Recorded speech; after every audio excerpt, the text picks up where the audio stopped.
I mean, when I go out into the community to make recordings, I'd have to be very careful of just speaking to anyone and asking them to record themselves speaking, if it meant that I had to ask them first of all to do this and go through a lot of paraphernalia in regard to making a really high quality recording. Are we ready? Are we? Yeah, sure. Okay. We are already being recorded. Okay, so this is a bit of an experiment. I've never done this before. We are learning about audio and video. Yeah, What a better quite right. opportunity. So I have a PowerPoint presentation, and basically, within the Pools 3 project, there is provision for each new partner to produce some source materials. Recorded language, either in audio or video format, which will then be used as a basis for developing online development exercises at a later stage. So it's a very important part of the project that each partner produces these digital recordings, okay? And I've outlined here just some of the different forms which will be possible, okay? And basically, from top to bottom, the kind of commitment of time and energy that is needed in order to produce these things increases. So it's from most simple to most complex, if you like. And the first example I've got is just plain audio.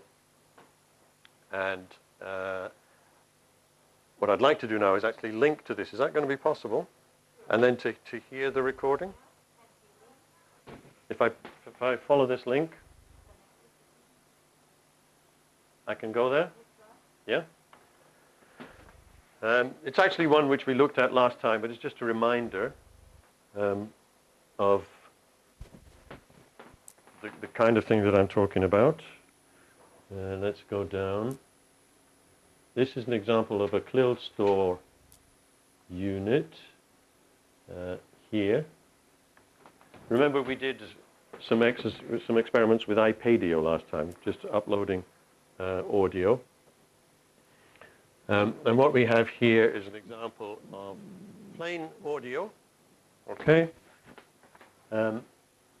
And underneath, if I go down, oh, here we go, you can see the text that goes with it, okay? No. Okay, so I can't actually play the audio at the moment. No. Okay.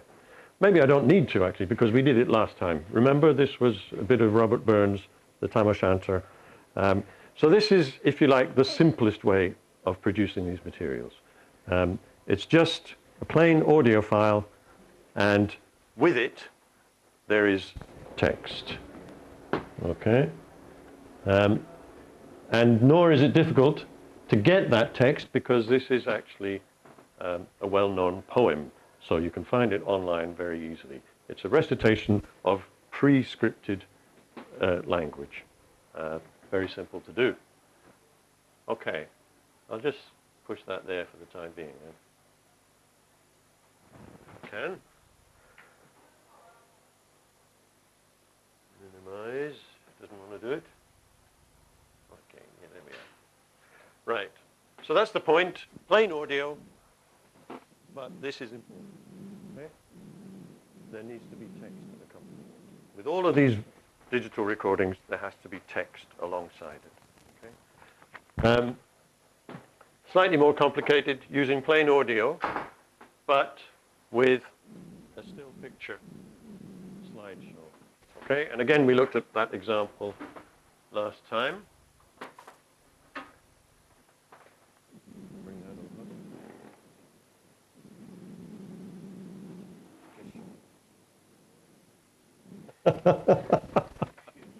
Okay, yeah, that's fine. motive-driven list. Great, thanks. Okay. Right. Well, we're going to go to something different, in fact. We'll go here. All right, so this is, although there are pictures here, they're just still photos. Okay? And this is something done in Movie Maker with a sound file.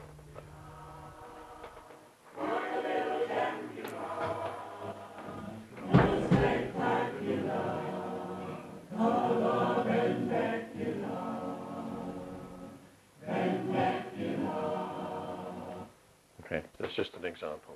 Very, very simple piece of audio recording. But again, we've got the text with it. And in terms of production, this is more complicated, okay?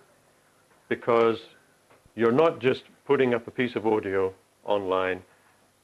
Before you do that, you're integrating some still photos on top, okay? Not moving pictures, but a sequence of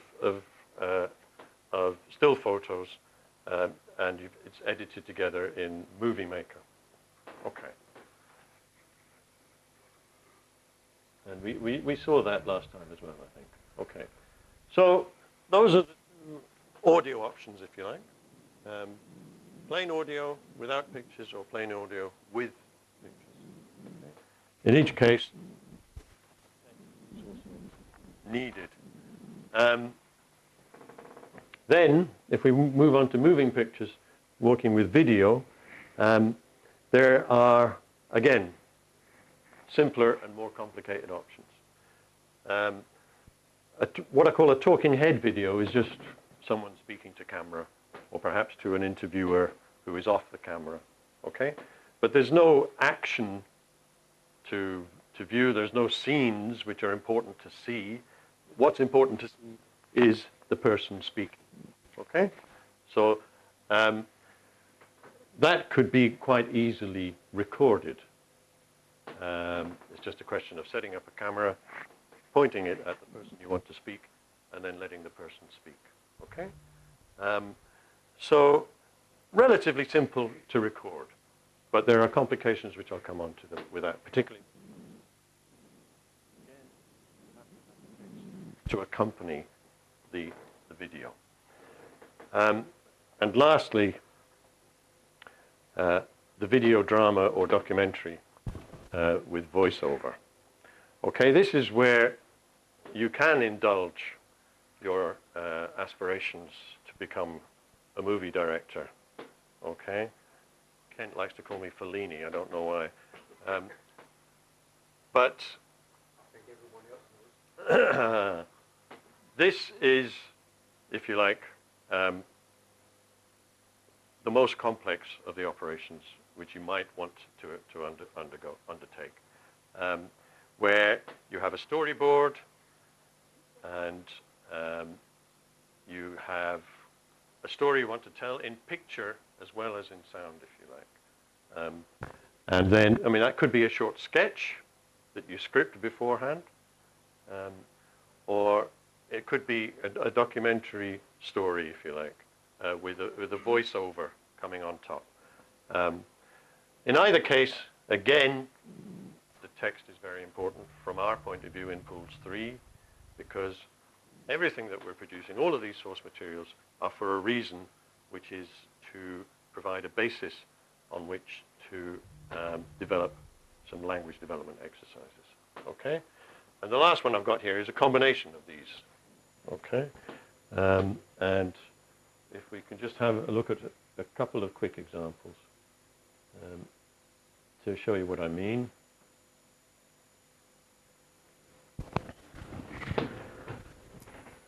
Okay.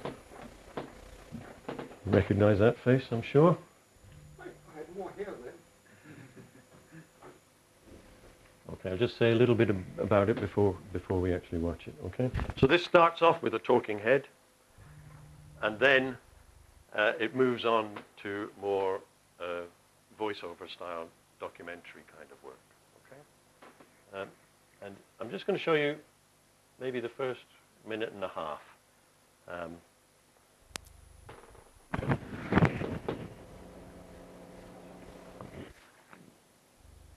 I'm Gordon Wells. I'm the project officer with which is the Gallic College on the Isle of Skye. But today I'm on a different island. I'm on Cyprus, attending a video making workshop for language teachers. This morning we were out in Nicosia taking pictures, and this afternoon I've been editing. And right now I'm about to record a voiceover commentary. So what you've just seen is the introduction to this demonstration video.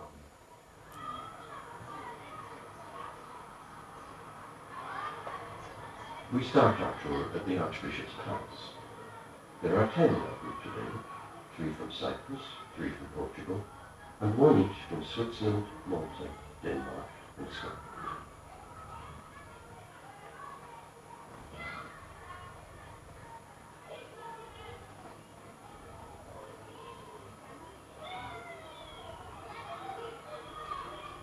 Andreas is our guide, and Kent from Denmark is helping to run the workshop. He particularly likes the oranges here, though he's not so keen on squeezing them himself for his breakfast juice. The historic buildings of Nicosia provide a great location in which to film.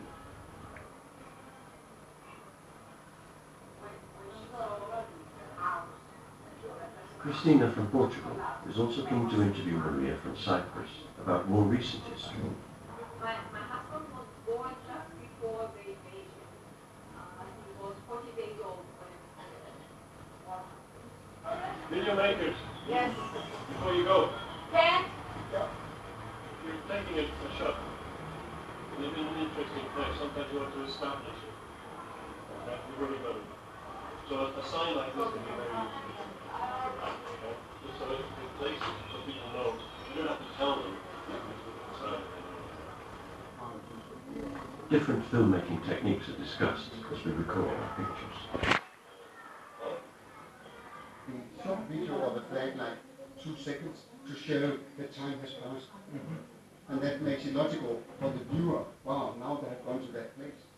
I can't recall what is the name of using that technique, where you see a flag or something like that, and you know the time has passed, and then you go to the next scene. Stop. Right, okay.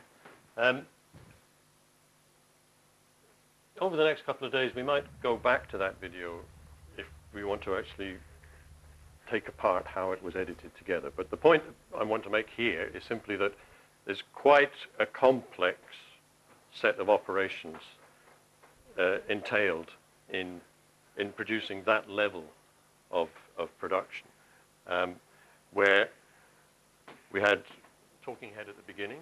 Okay, that's the easiest thing. You just plonk the camera and do a selfie and talk. Okay, but then we moved on to pictures around Nicosia. You could hear the sounds of the street and the children at the primary school. So we were using the audio from those recordings, but in addition to that, we also had my voice on top of that. So we had 2 soundtracks going at the same time.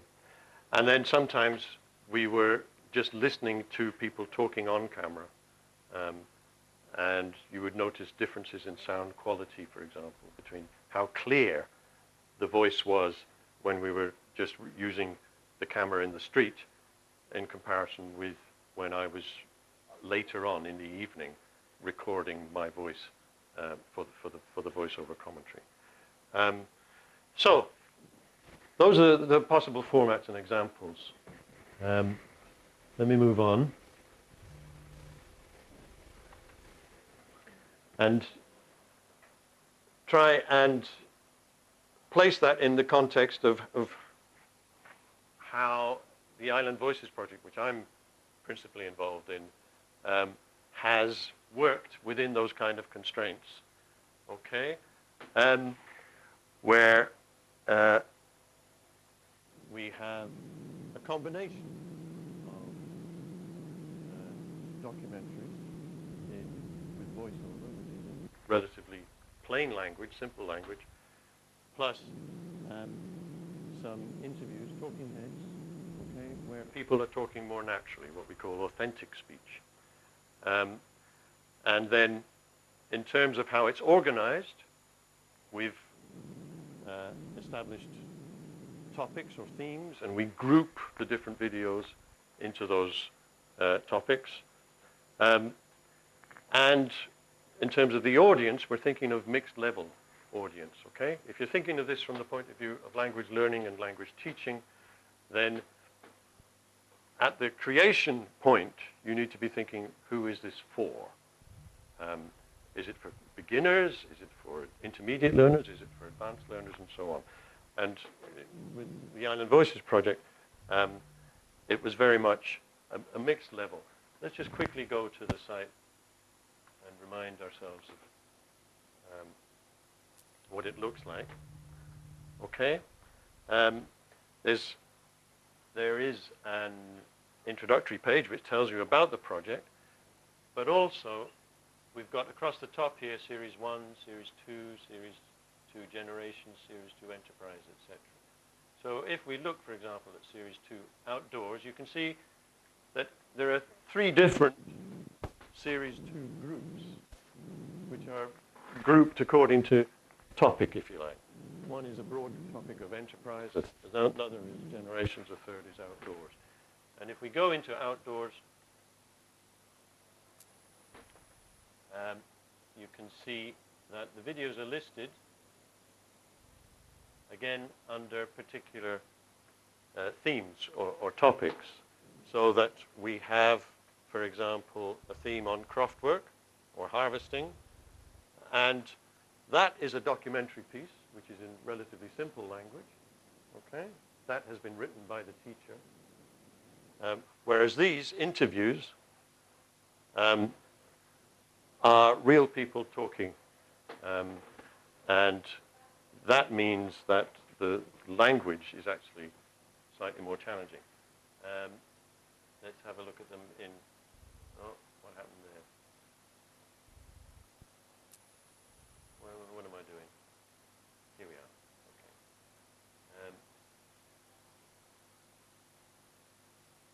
Yeah, we'll look at it in closed store. Oh, sorry. Yep. Okay. So we'll have a quick look at a documentary, just 30 seconds or something.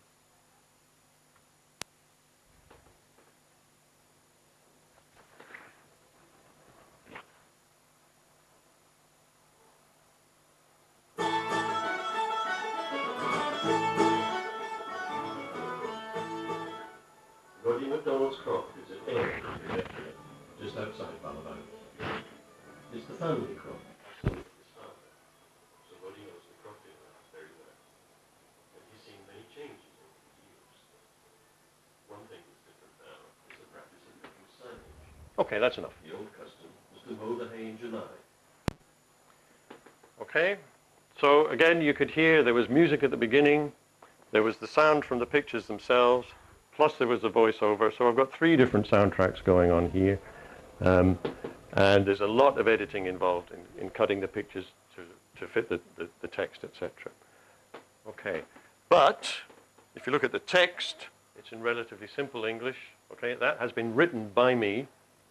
And I'm thinking of who are going to be the listeners when I'm writing it.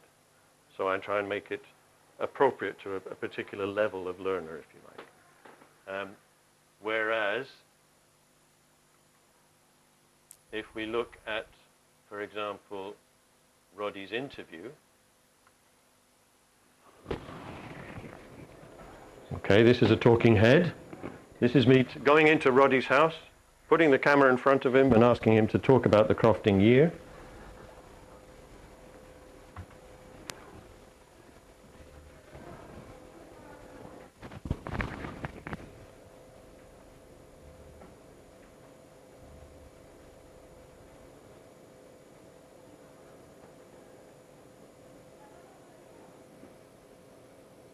The crafting year goes on more or less continuous all the time. In the olden days they used to do seaweed in the winter, and that used to start in November, December, right down to New Year, on to February. Okay. Easy to record, but there are different challenges when it comes to actually writing out the text underneath it, which we'll come on to, okay? But let's just note, for example, here, well, the crofting year goes on more or less continuous. See his use of the word continuous there. Okay? Just note that. Okay, now, where is my...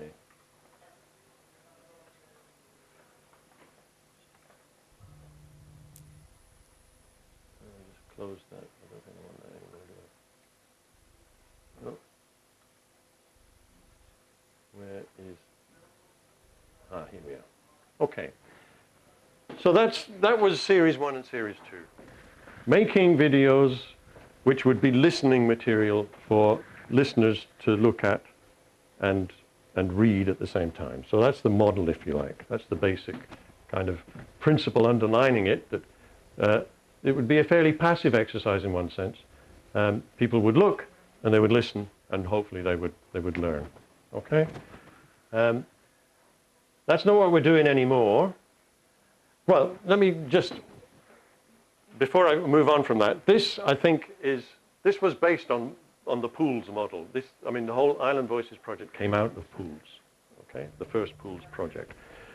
So this is, if you like, the underlying principle of what the pools philosophy was, that we should produce materials which would be good for listening to.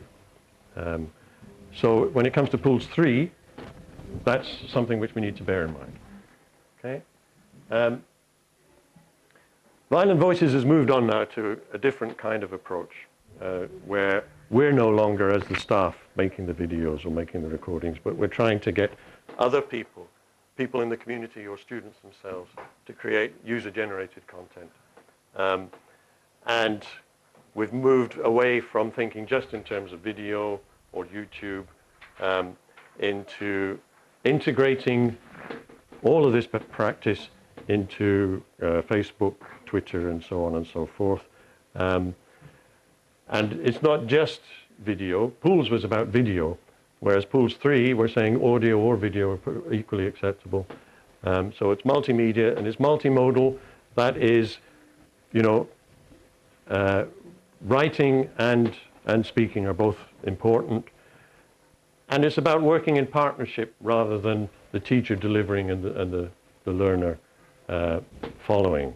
So if Series 1 and 2 was about look, listen, and learn, what we're thinking in terms of looking forward now is, you know, that anybody can conceive an idea and then they can work with someone else to bring that idea into fruition. So I had to think of 3 C's instead of 3 L's. So conceive, collaborate, and create was the way I put it.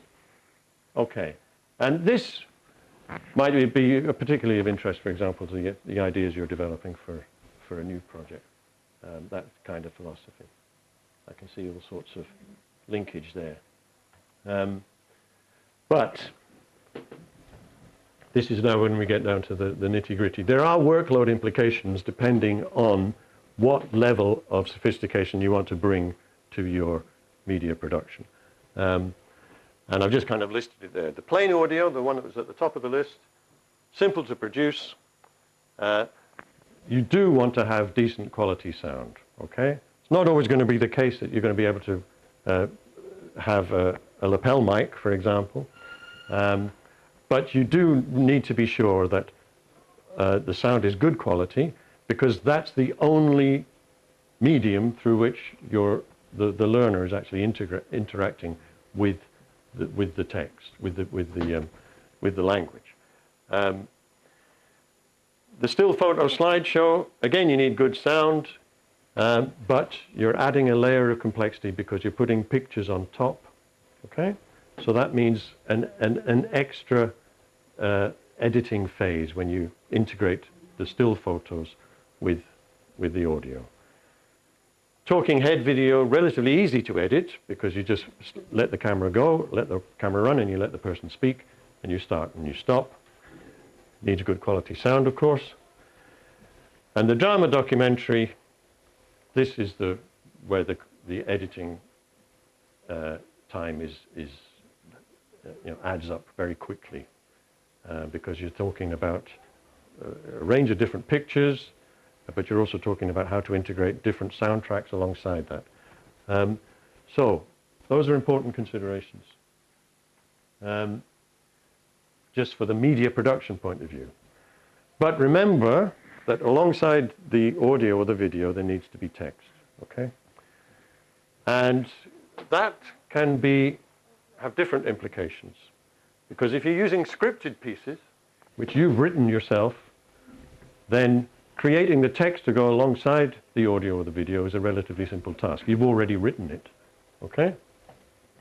And beyond that, if you, as the writer, are also the language teacher, then you can be careful that the language that you present conforms to the standard that you're trying to teach, okay? Which is an important consideration, okay? Whereas if you're using authentic speech, for example, in a talking head interview or indeed just an audio interview, potentially that can be much more challenging when it comes to actually writing it out.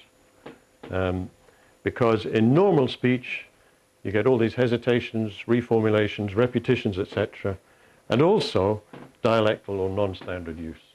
So remember when Roddy said, he used the word continuous, whereas standard English says you should use an adverb here and use the word continuously. But that's not the way Roddy speaks, okay? So there are all those issues to be considered when if you decide to use authentic speech rather than something that is scripted. Okay. Well, I've lost my thing now. Oh, there it is. Right, so questions to consider. Who is your audience? What level are they at? What do you want them to learn? Right? So if you're creating a video, who do you think is going to watch it? And how easily are they going to understand it? Or how easily should they understand it? And what are they going to take away from it afterwards?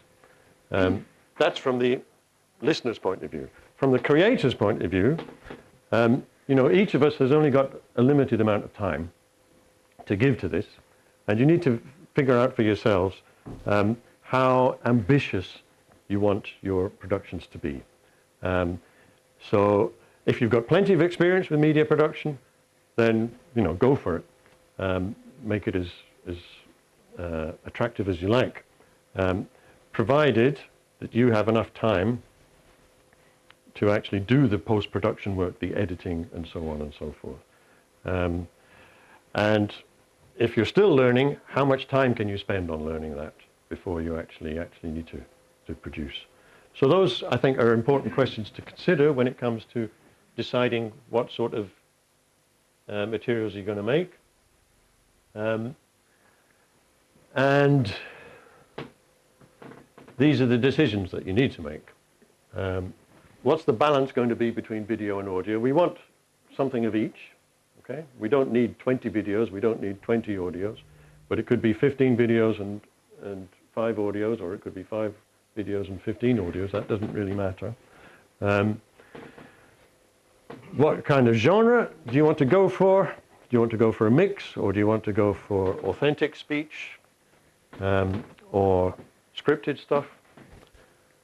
And what are the levels that you want to cover? Do you want to concentrate just on beginners, or do you want to do something more mixed and more diffuse?